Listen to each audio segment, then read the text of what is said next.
Macau Black Bears, pinag-uusapan ngayon ng mga PBA fans kasi bakit daw umulit na sumali sa PBA as guest team, gayong parang ginagatasan lang daw sila ng PBA.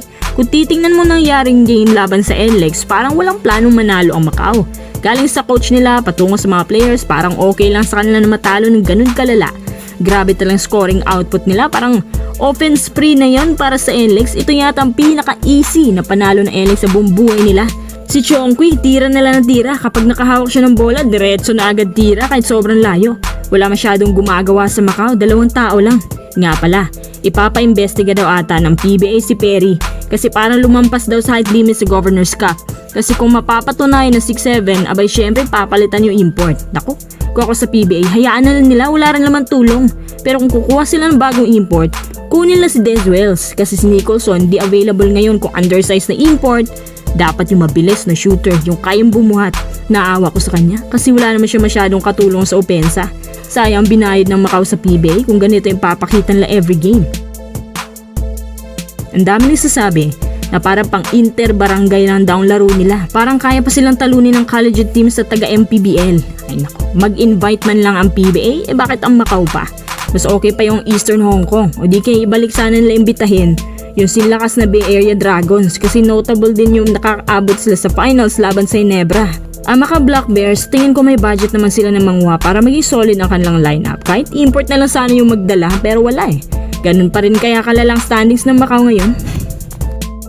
Nakabalik po ulit sa Japan si Jimmy Malonzo matapos mapag-alaman na ititrade na pala siya ng Ginebra kapalit ang isang Titan Ultra Star player. Pagkatapos mapag-alaman din na wala siyang right sa PBA dahil ibabagsak na siya, maswerte namang may isang Japan B-League team nag-offer sa kanya.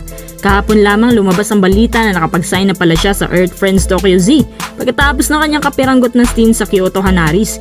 Hindi akalaing makakabingwit pa pala si Malonzo ng panibagong racket sa Japan B-League. Paano nga ba nag-end up si Jamie Malonzo sa Tokyo Z? Paano nakabalik pa siya?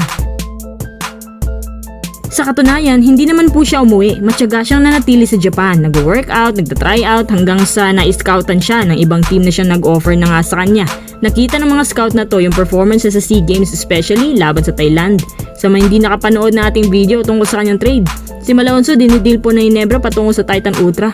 Nakatuon din sila sa ibang team kapag di tumuloy ang trade offer nila sa Titan. So ang siste, hindi muna pumayag ang Titan dahil banned pa si Malonzo. Ang sinabi, saka na raw kapag malapit na siya makauwi. Ang punto dito, ma-i-trade man siya o hindi, basta ang kay boss ayaw na niya i-keep si Malonzo. Pero ayaw din niya na nabubutasan ng kanilang core. Sa crucial na position niya bilang legit na wingman, abay sayang din talaga si Malonzo. Athletic, scorer, defense minister din, kaya sa kanya inaata sa pagbabantay sa ibang shooter na imports gaya ni RHJ. Anyway, mukhang naisahan din ni Malonzo ang Ginebra kasi nakapag-sign siya ng panibagong deal.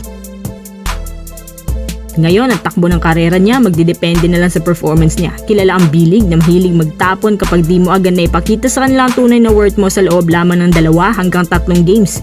Sa Kyoto Hanaris kasi, hindi nabigyan ng chance si Malonzo na ipakita kanyang real talent. Wala ang isang minuto, pinull out agad. Kaya sa panibagong chance niyang to, kung ako sa kanya, ipakita niya agad yung shooting prowess niya, yung athleticism, yung pagiging defense specialist. Kung gusto niya magtagal pa nilang taon gaya na ibang former PBA players na hindi nakakauwi sa Pinas, si Dwight Ramos, Ray Parks, AJ Edu, Kiefer Avena din po pala, pati yung kapatid niya si Terdy nakapag-sign na rin ng new contract sa bagong team.